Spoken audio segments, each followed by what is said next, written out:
საქართველოში დენი 5 თეთრით გაძვირდა, გადაწყვეტილება სემეკმა დღევანდელ სხდომაზე მიიღო.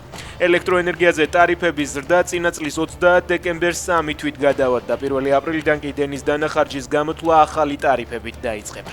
ექსპერტები ვარაუდობენ, რომ ელექტროენერგიის გაძვირება ბენზინზე ფასის მომატების პარალელურად პროდუქტების გაძვირებასაც გამოიწვევს.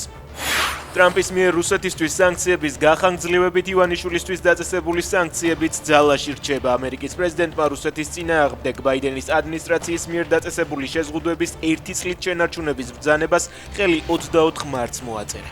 ფინანსური სანქციების სახაზინო დეპარტამენტმა ივანიშვილს 2024 წლის 27 დეკემბერს დაუწესა. ჩინაგან საქმეთა სამინისტრომ თბილისში ნეონაცისტური დაჯგუფებისა და ფაშისტური იდეოლოგიის მხარდამჭერი 13 პირი დააკავა, მათგან 7 არასრულწლოვანია.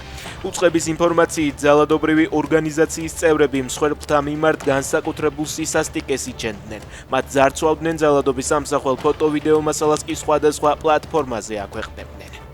აჭარის უმაღლესი საბჭოს თავმჯდომარემ თანამდებობა დატოვა. ამის შესახებ დავით გაბაიძემ ბრიფინგზე განაცხადა, სადაც უპირველესად მადლობა გადაუხადა ბიძინა ივანიშვილს. გაბაიძე უმაღლეს საბჭოს 10 წელი ხელმძღვანელობდა, ის აჭარის მთავრობის ყოფილი თავმჯდომარის თორნიკე რიჟვაძის ნათესავია.